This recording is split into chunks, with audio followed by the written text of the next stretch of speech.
On September 7th, Day 3 of the operation began. I arrived at 9:45 a.m. before the mall opened, and this time I brought along my Pokewalker to train my Palkia. For those of you who did not see my video entitled The Johto Quest, I will explain what I've been trying to do. When Pokemon Heart Gold version and Soul Silver version came out, the first thing I did was use my event Arceus to obtain a legitimate level 1 Dialga, Palkia, and Giratina. I then used my Pokewalker to train my level 1 Giratina all the way up to level 100 without any experience gained through any other means. In that way, I trained a Giratina from level 1 to 100 purely by using non-fictional methods.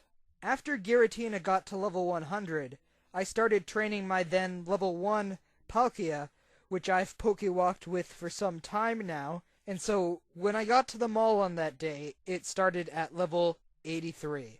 On this day of the event, I did my white version playing while walking continuously around the mall, only sitting down to trade with myself, at least until I became too tired to continue, some hours into the walk.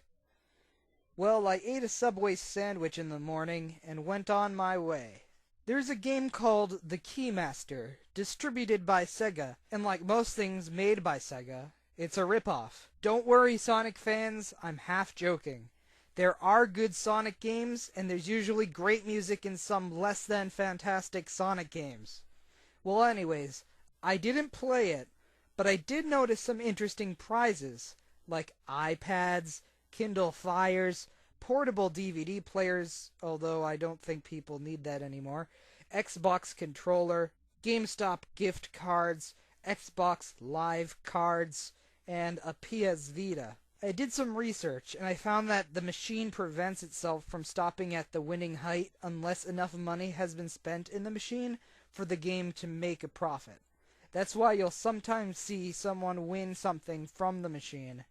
It's basically gambling. Now, I suggest saving up money to buy things instead of playing this game, unless you feel lucky. Oh right, on this day, I noticed that I'm still excited for Assassin's Creed 3.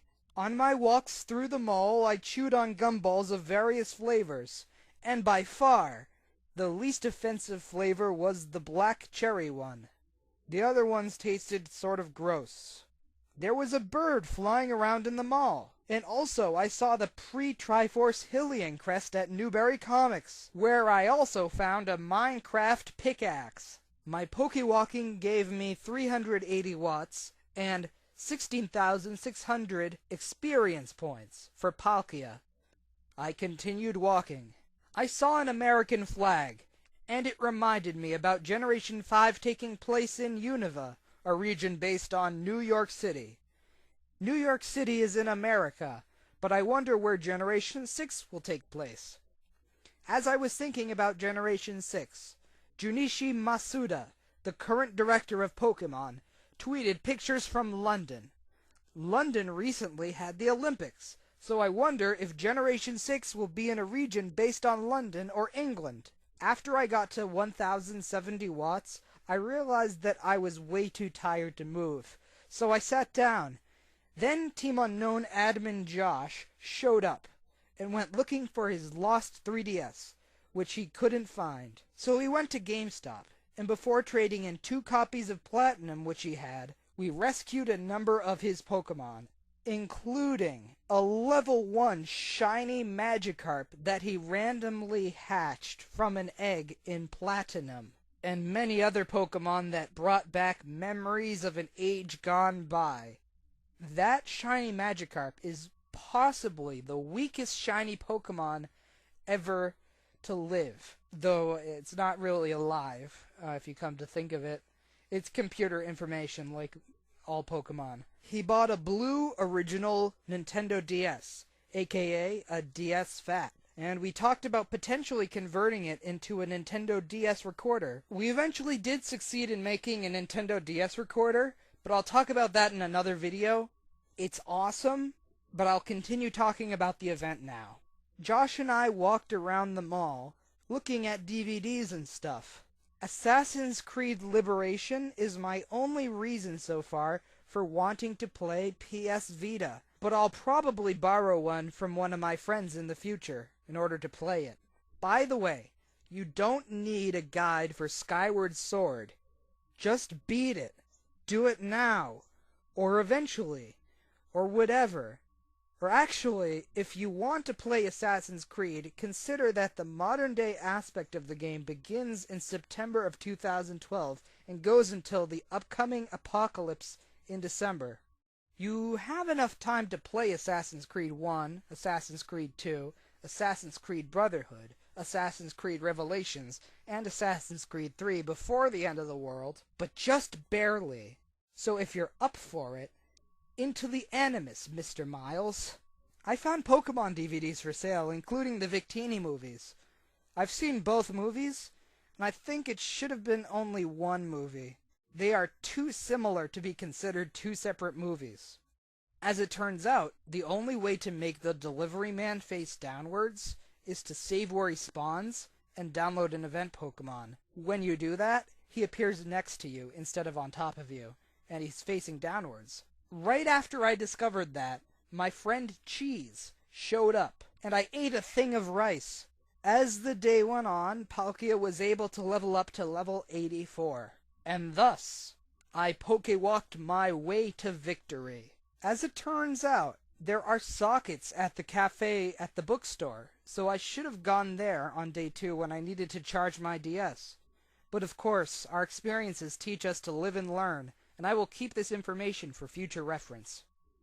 So after Josh and Cheese left, I saw some poor soda bottles fall into the bottom of their machine, a parking lot streetlight, the foundation for that streetlight, and what must be the result of someone almost hitting their target with an arrow. The day ended with 25 Keldeos of 30, the preparation of another white file, and a day full of one heck of a lot of steps. However, this day did not end without an anomaly occurring within the fabric of the Pokemon franchise's pattern. You see, an internet ad gave Pokemon trainers word of a Genesect Wi-Fi event taking place for people who will have American copies of Pokemon Black 2 and Pokemon White 2. While this was partially expected, this is strange because there was no word of a Meloetta event before this word of Genesect surfaced. And the Meloetta event was predicted to take place before the Genesect event, though it's still possible for both events to take place at the same time. The Genesect Wi-Fi event begins on the day of Black 2 and White 2's American release, and goes on for some time after that. And so Team Unown is in the process of planning Operation Game Cartridge to get many Genesect, legitimately. So anyways, I got a Keldeo poster, and I put it on my wall with my other posters from Generation 4. September 9th was day 4 of this operation. I got to the mall at around 12:16 in the afternoon and continued getting Keldeos. I met with my friend Joe and Chris at the Game Corner, and I looked at the awesome Pokemon display and a superhero toy thing that Chris was forced to construct. Again, I ate a thing of rice, and I went to Target to get some Dr. Pepper. I then tried my luck at the spinning wheel, twice, each time winning 40 tickets. With those tickets, I bought a lot of rings, including red rings, which appear in the Zelda Oracle series, as well as sometimes on an Xbox 360 when it becomes broken. I think that it would be cool if, when an Xbox red rings, it could print out a real ring out of wax so that you could take it out of the Xbox when it breaks and you could wear it. But that may simply be my sleep deprivation talking. So in Zelda, a red ring doubles attack power, so if I wear 5 on one hand, I've multiplied my attack power by 32. So if I punch something with these 5 rings, it's like I've punched it 32 times. On my Dr. Pepper bottle, I noticed something called letsplay.com. Whoever got that domain name is incredibly lucky. And while this website looks like it's about becoming physically active, a Let's Play is also something else, which ironically has to do with being physically inactive while watching video game footage and listening to commentary. On that note, I will soon be making Let's Play videos, sort of regularly, so if you're interested in watching video game footage with my commentary, stay tuned and follow me on Twitter or subscribe to any of my YouTube channels that you might be interested in. My Twitter name is @Zelgerath, and my Pokemon YouTube channel is PKMNBlogger2, and my Legend of Zelda YouTube channel is Hyrules. At some point I'll probably make a channel for other games besides Pokemon and Zelda, but for now that's all there is. Well, anyways, it was Sunday, so all the stores closed early, but I was able to get my 30th Keldeo at the very end of the day, and I traded with myself outside the mall where tons of seagulls had a party. And when all was finished, those 31 magic ponies produced a rainbow! A rainbow that meant that Team Unown had achieved victory in their endeavor. Of course, their mission is not yet over, for upon the horizon is a bug with a laser beam welded to its back, and Team Unown will soon attempt to obtain 31 Genesect. Victory be with them. But I think it is. Good luck to all of you who will play Pokemon Black 2 and White 2, and thank you very much for watching. You'll hear my voice again soon, I'm sure of it.